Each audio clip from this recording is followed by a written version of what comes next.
Mercure rétrograde en 9e maison. Schulman nous indique que cette position est de loin la plus difficile, car quand l'individu se déplace de près, de loin, d'avant, d'arrière, en élargissant ou en contractant des dimensions du temps, de l'espace, eh bien il est de toute façon trop loin du centre de tout ce qu'il voit pour en avoir une perception vraiment précise. Donc, il va essayer de mélanger les énergies auxquelles il se trouve confronté et va se mettre à philosopher sur des vétilles, tandis qu'il va déprécier les grandes visions philosophiques qui représentent des réponses à la vie. Donc, c'est un natif qui aura de la peine à prendre en compte la vie des autres, et cette tendance dominante dans son horoscope lui permet de conserver son libre arbitre, certes, mais il est généralement contre tout ce qui représente une attache, et dans ses allers-retours, il parcourt beaucoup de chemins, beaucoup de distances, alors que cela ne lui est pas utile personnellement.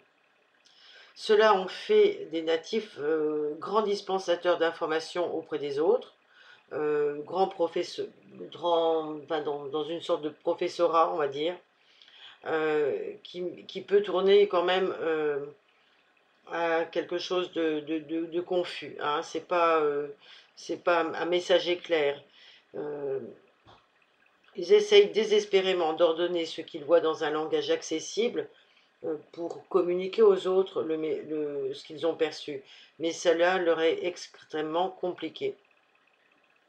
Ce sont des natifs indépendants qui acceptent rarement les approches traditionnelles de la vie, donc ils sont marginaux par eux-mêmes, et ils peuvent parfois, si cette position est mal utilisée, faire d'eux des personnes qui sont dans la gloutonnerie intellectuelle, spirituelle, qui recherchent encore toujours et toujours des monstres d'informations qui ne leur correspondent jamais tout à fait. Voilà. Donc ce sont des natifs qui vont être quand même perdus spirituellement le plus souvent et qui auront vraiment besoin de maîtres pour pouvoir se canaliser et trouver une trajectoire qui ne les déracine pas. Donc ce sont des individus qui peuvent parfois se perdre dans la quête du nirvana, par exemple, voyez, dans des quêtes spirituelles qui vont être dans des excès. Alors, sur un plan karmique, c'est parce qu'ils ont bien évidemment un mental inférieur à dépasser, et cela de différentes manières. Mais plus ils utilisent cette capacité à se détacher du mental inférieur, ben, mieux les choses marchent pour eux. Mais s'ils ne sont pas assez conscients de la superficialité de leurs pensées, eh bien, ils vont avoir du mal à les exprimer correctement. Et ils vont laisser aux autres et notamment aux générations futures, le soin de les corriger, parce qu'ils ne vont pas être dans la conscience de leur responsabilité, finalement. Donc du coup, ça va faire des gens qui vont produire beaucoup pour la société, qui vont donner de nouvelles idées, mais qui ne vont pas forcément être dans une vérité absolue, dans une justesse absolue.